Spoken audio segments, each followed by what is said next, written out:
안녕하세요. 임원일 목사입니다. 지난 시간 우리는 복음이란 무엇인가 첫 번째 시간으로 하나님의 나라가 임박했다는 사실과 세상 모두가 그 나라에 어울리는 자가 아니라는 사실을 함께 나누었습니다.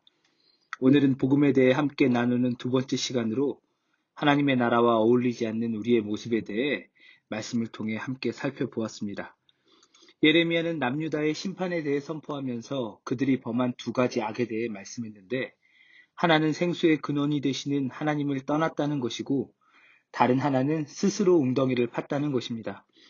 이것은 결국 이스라엘이 하나님이 아닌 스스로를 의지하며 살아가고 있다는 것을 의미합니다. 하지만 문제는 그들은 하나님과 같이 그들 스스로를 복되게 할 수 없다는 것입니다.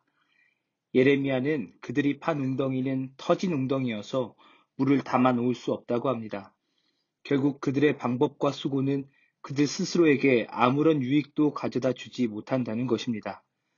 그럼에도 불구하고 그들은 하나님이 아닌 자신의 방법을 택하고 그 방법으로 세상을 살아가려고 한다는 것이죠. 그리고 성경은 이들의 모습이 이들만의 문제가 아니라 모든 사람의 문제라고 말합니다. 세상 모든 사람이 모든 복의 근원이신 하나님 대신 자신을 의지하며 세상을 살아가지 않습니까? 그리고 그것을 당연하게 여기며 살아갑니다. 그러나 이것이야말로 하나님의 나라에 우리가 어울리지 않고 또 들어갈 수 없는 본질적인 이유라는 것입니다. 지난 시간 우리는 복음은 하나님의 나라가 이 땅에 임한다는 소식을 전하는 것이고, 하나님의 나라는 하나님의 통치를 받는 사람들에게만 허락되는 것이라는 사실을 말씀을 통해 나누었습니다. 그러나 세상 모든 사람들은 본질적으로 하나님의 통치를 받는 것을 원하지 않고 스스로가 하나님의 자리에 오르길 원하죠. 우리 또한 그렇지 않습니까? 하나님의 뜻보다는 내 뜻이 우선되고 내 기분과 내 상황이 다른 어떤 것보다 먼저 고려되지 않습니까?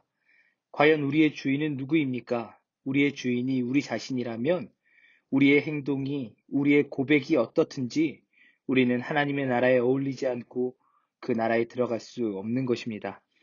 그래서 복음은 오늘 우리에게 우리 스스로를 주인으로 삼는 삶에서 돌아서서 하나님의 통치로 들어오라고 말씀합니다. 복음은 오늘 우리의 현실을 지적하고 우리가 맞이할 비참한 현실을 주목하게 합니다. 우리는 우리의 모습을 적나라하게 볼 수 있어야 합니다. 우리 생각에는 우리가 바르게 잘 살고 있다고 생각이 들어도 하나님의 시각에선 얼마든지 다를 수 있다는 사실을 생각할 수 있어야 합니다. 오늘은 여기까지입니다. 그럼 다음 시간에 계속해서 복음에 대해 나누도록 하겠습니다. 다음 주에 만나요. 안녕.